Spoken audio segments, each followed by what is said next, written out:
चक्कर में छोड़ी घरावा दुआरावा आ गईले। तोहरे चक्कर में छोड़ी घरावा दुआरावा आ गईले। आ गईले तोहर देख के दूनु में जाना दूनु बगला गईले। तोहर देख के दूनु में जाना दूनु बगला गईले। प्यार मोहब्बत के चक्कर में तो अझुरा गईले अझुरा गईले। तोहर देख के दूनु में जाना दूनु बगला गईले। तोहर देख के दूनु में जाना दूनु बगला गईले। दूनु दूनु दूनु बगला गईले। दूनु दूनु दूनु बगला गईले। संध्या रिकॉर्डिंग स्टूडियो सीताराम चौराहा कुशीनगर।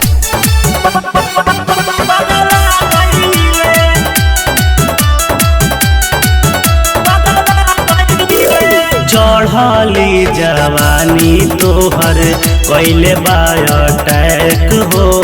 एने ओने फान ताड़े देखे खातिर बैक हो देखे खातिर बैक हो। चढ़ली जवानी तोहर कैले बायोटैक हो। एने ओने फान ताड़े देखे खातिर बैक हो। जो बना हिले त खूबे मजा इनके मिले बौरा गईले। जो बना हिले त खूबे मजा इनके मिले बौरा गईले बौरा गईले। तोहर देख के दूनु में जाना दूनु बगला गईले। तोहर देख के दूनु में जाना दूनु बगला गईले। दूनु दूनु दूनु बगला गईले। दूनु दूनु दूनु बगला गईले। संध्या रिकॉर्डिंग स्टूडियो सीताराम चौराहा कुशीनगर।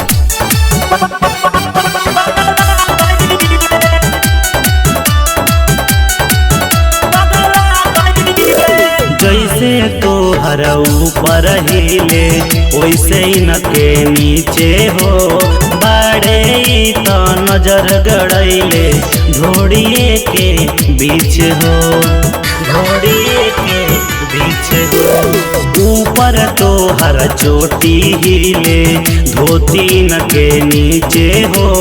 बाड़े तो नजर गड़ैले घोड़िए के बीच हो। बिट्टू संदीप के न माना ताड़े बात समझा गईले।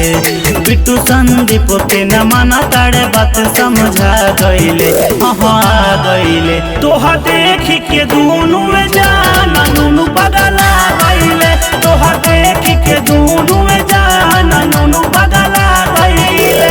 संध्या रिकॉर्डिंग स्टूडियो प्रेजेंटेड सीताराम चौराहा भोजपुरी। कुशीनगर।